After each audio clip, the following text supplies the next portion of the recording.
આગળ અમદાવાદથી સમાચાર સામે આવી રહ્યા છે, જ્યાં વિરમગામમાં નશામાં ધૂત કોન્સ્ટેબલનો હંગામો છે તે જોવા મળ્યો છે। નશામાં ધૂત પોલીસ કોન્સ્ટેબલે જાહેરમાં ઉત્પાત મચાવ્યો છે। કાર ચાલક સાથે માથાકૂટ કરી જાહેર રસ્તા પર મારામારી કરી છે।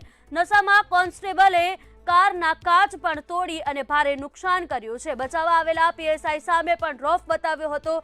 ઘટનાથી બજારમાં લોકોમાં ભારે અફરાતફરી સર્જાઈ હતી। પોલીસે કોન્સ્ટેબલની અટકાયત કરી અને કાર્યવાહી શરૂ કરી છે।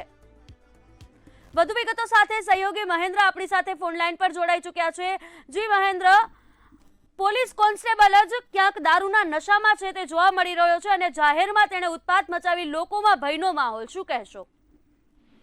જી બિલકુલ અંકિતા, વિરમગામ શહેરમાં જે ખાખીને દાગ લગાડતો એક કિસ્સો સામે આવ્યો છે, જ્યાં કાયદાનો રક્ષક જ ભક્ષક બન્યો હોય તેવું જોવા મળ્યું છે।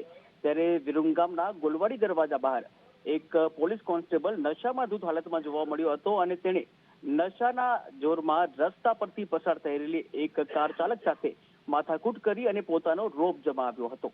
વાત આટલેથી અટકી નહીં અને નશામાં ભાન ભૂલેલા આ પોલીસ કોન્સ્ટેબલે કારના કાચ તોડી નાખ્યા અને કાર ચાલક સાથે મારામારી પણ કરી હતી।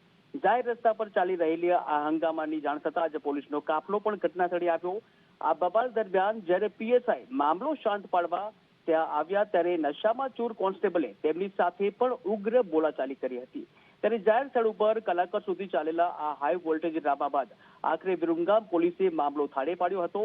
ત્યારે હાલમાં પીએસઆઈ નશામાં ધૂત પોલીસ કોન્સ્ટેબલની જે અટકાયત કરવામાં આવી છે અને કોન્સ્ટેબલ તેમજ કાર ચાલક બંનેને વધુ કાર્યવાહી માટે પોલીસ મથકે લઈ જવામાં આવ્યા હતા।